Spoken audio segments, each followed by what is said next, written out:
Okay, I will clean this up, glue it together, and then let it cure for however long it says. Allow to air dry until material becomes tacky. Assemble and tighten in position. Fast drying. What is it? What does that mean? I don't know what they mean by fast. Well, that's vague. Alright, well, I'll see if I can't look it up. I think I'm going to let it cure for 24 hours before I move this around much.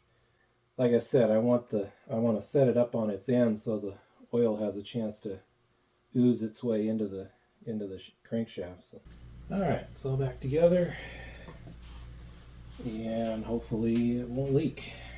What I would do differently next time, I would leave the oil out until after I got it all glued and screwed together. I would assemble it right side up. Once again, this is not a how-to video, this is how I'm doing a video, and I'm obviously doing it wrong. It still works after all that, everything still works. Oh, one other thing is, when I was reviewing my footage, the thread that I helicoiled yesterday, that's one of the ones that I had to, the bolt broke and I had to drill it out and retap it. And then the threads let go 4 years later. Same hole. So yeah, the threads weren't great to begin with. So that makes sense. The other one I was able to get out no problem. Okay, so I looked up Permatex Forma Gasket Sealant 80007 on the internet, and it dries to functionality in 2 hours and cures to full hardness in 24. Now Permatex, if you're listening, which you're probably not, would it have been that hard to write that on the tube instead of making me go out and look it up on the internet? I mean, anyway. So I left it for several hours last night, tipped it on its side. Earlier today, and as far as I can tell, it's fine. No evidence of seepage. So that's good. Okay, so I want to put I may as well put the brake together now, right? Since it's here on the bench. So we've got the bracket, we've got 2 new brake thingies, brake pads, that's what they're called, brake pads. We've got 2 fasteners, we've got a brand new bolt thingy. Let's see, we've got this guy. Should be a washer somewhere. Here's a washer. What else? Disc brake. Oh, that's outside. I cleaned it with brake cleaner, ironically. More Permatex. But this is anti-seize.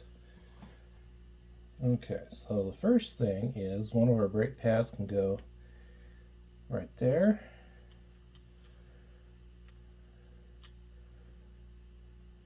And of course it won't stay. Ooh, what if I put it, now we're in frame. All right, will that be enough? Nope. Oh well, whatever. I'll go ahead and put a little bit of anti-seize on here. You don't need a lot. Then we'll put the brake pad on.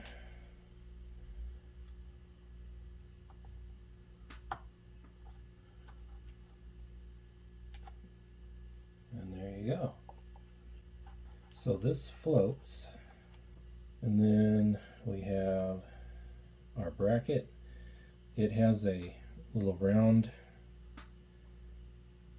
kind of indentation on one side and not on the other, so the indentation goes up so that it clears the brake disc.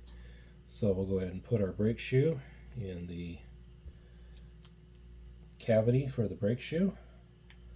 Pop that on there.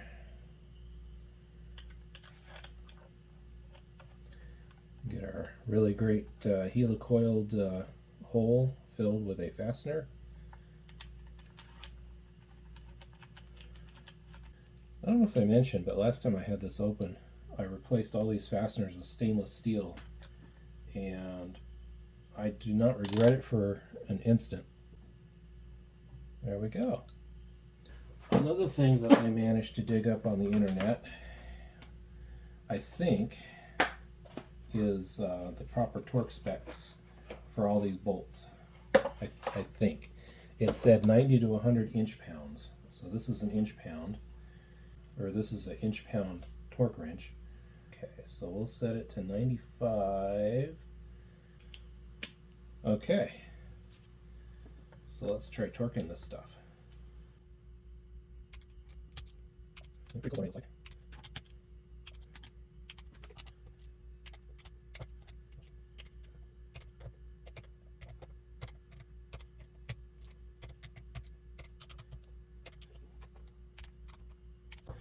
Okay, and don't forget the two on the bottom.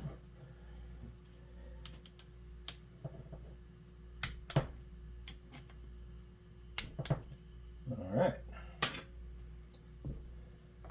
Oh, and these two.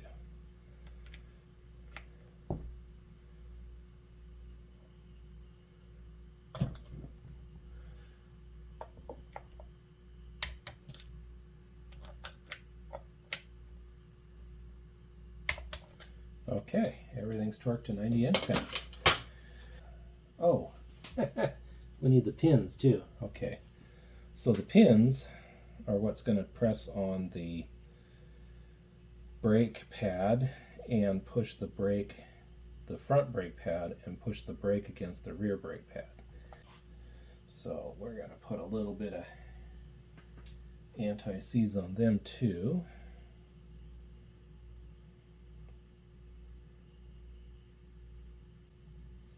And they just go right in there.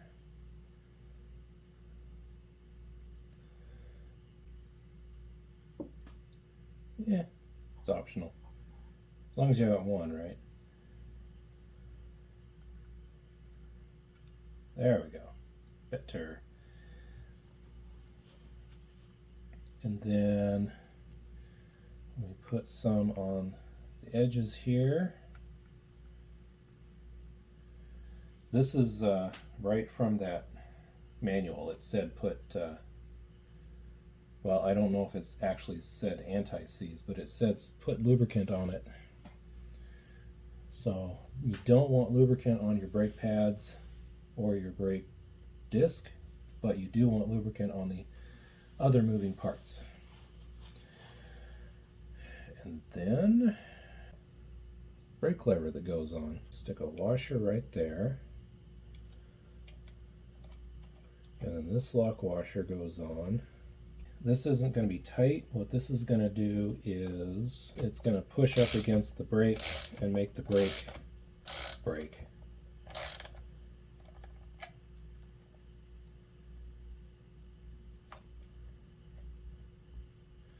Like that. So now we cannot move these guys.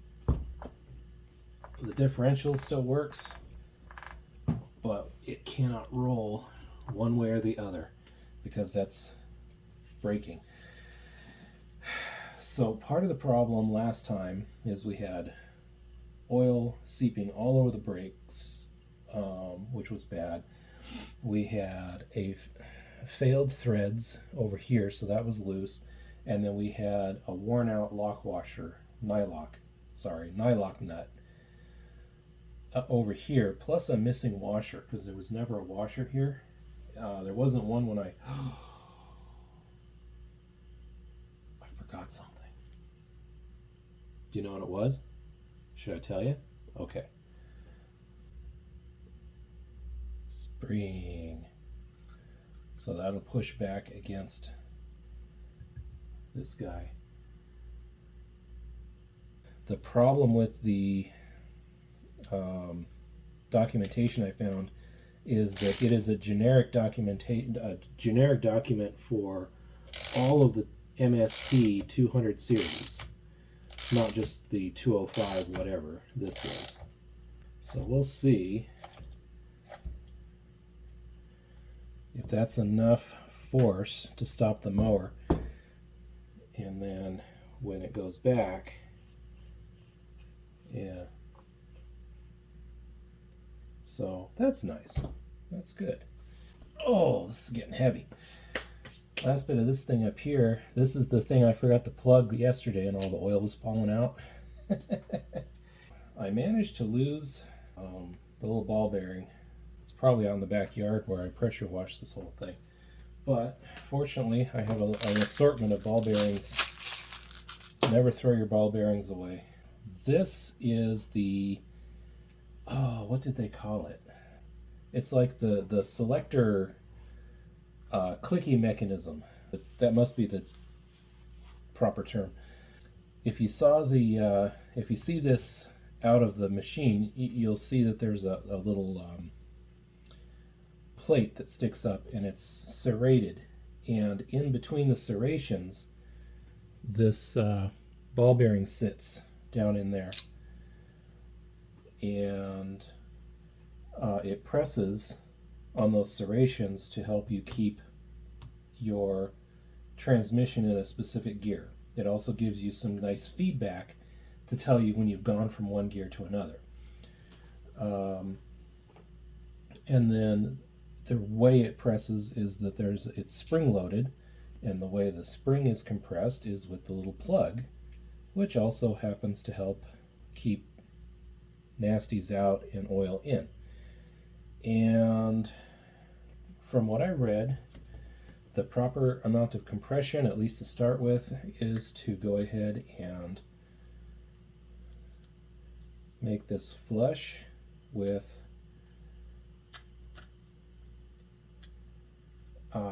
the top of the boss there. Yeah, so we got 5th, 4th, 3rd, 2nd, 1st, neutral, and reverse. Oh, the brake is on. Take the brake off. And it's subtle, you can't really see it, but we're turning in reverse. So later on, this bracketry will go on, but it's easier to reinstall this without this on it. So the next thing we'll do is put the pulley, the big drive pulley. Let's see, what do we need for the rest of it? We got this spacer here, and then we'll have this guy and a washer, a couple washers, I think. This is not the original bolt. The original bolt was all nastied, so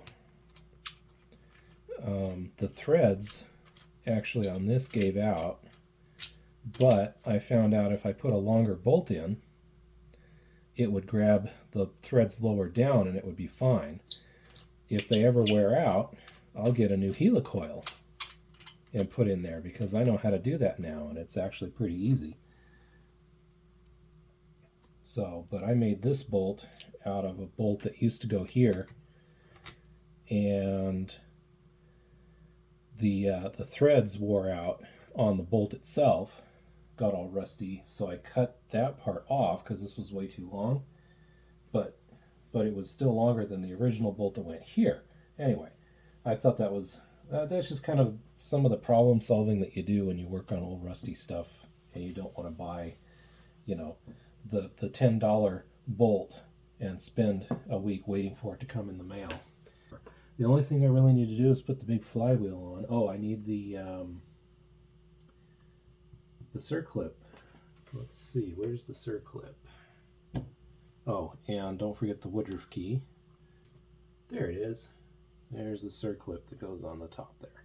So I'm probably going to do this silently and maybe time compressed, but first I want to point out that once you have the fly, I do know from experience it's much easier to put the flywheel or the pulley on before you put it in the back in the chassis. And in order to get the pulley to clear the chassis, there are a couple of widened parts that make that possible. I'll point those out real quick here. And there's one down here and there's one on the other side. So you try to get the pulley to, you know, you'll see. I hope.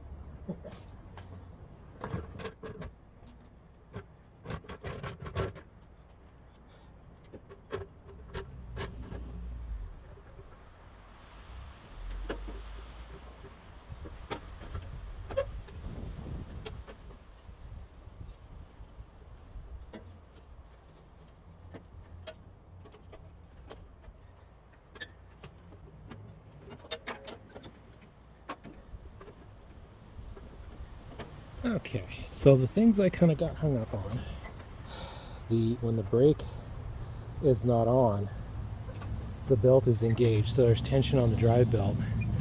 As soon as I let that off, things became so much easier.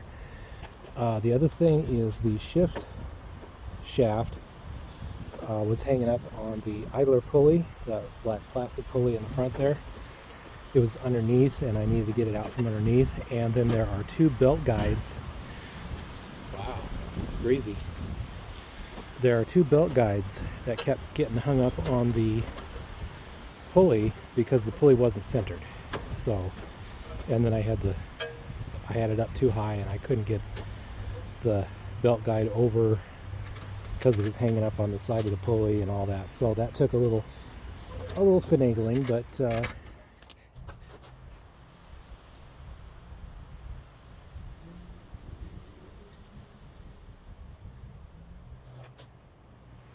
apart from that, it's mostly in. There is one more fastener that needs to go on, and then there's some, bits that have to go on.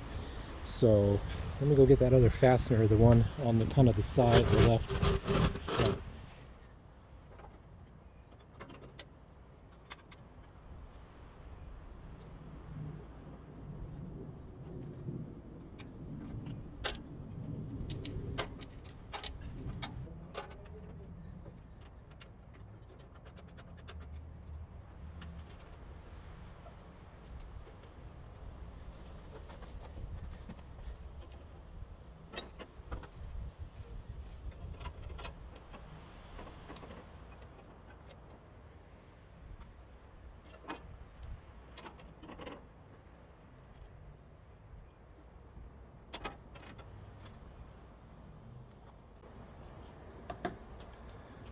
Okay, that was fiddly, but I got it.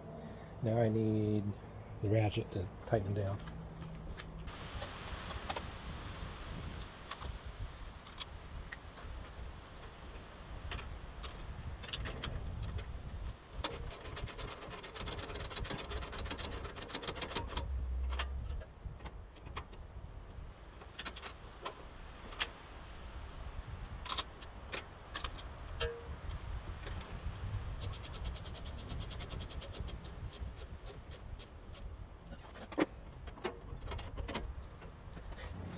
Since I lost the cotter or the nail that was holding that what's it called? Oh, for crying out loud. The thing that holds the other thing, and then when you pull the lever, it linkage, damn it. Yeah, the thing that I lost the nail that was holding the linkage together, so we'll replace it with an actual pin, huh? Oh, don't forget a couple washers. Yeah.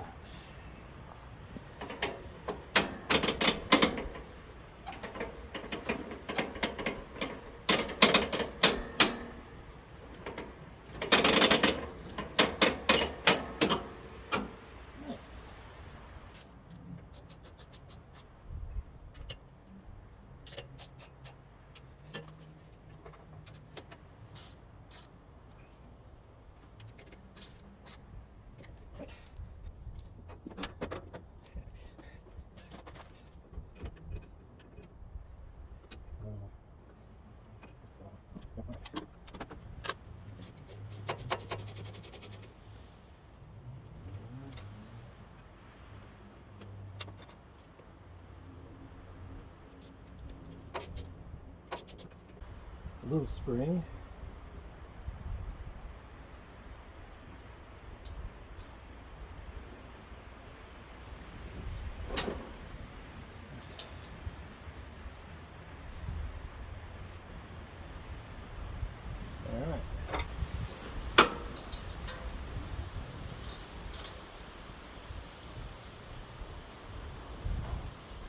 That's not going anywhere.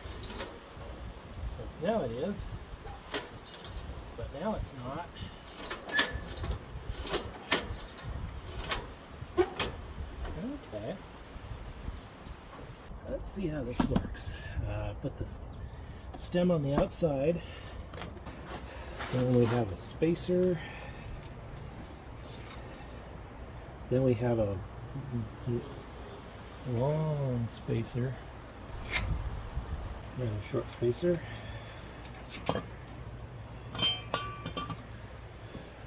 The wheel.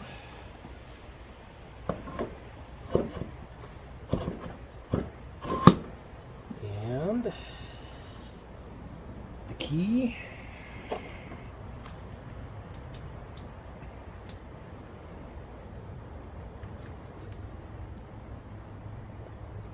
Big spacer.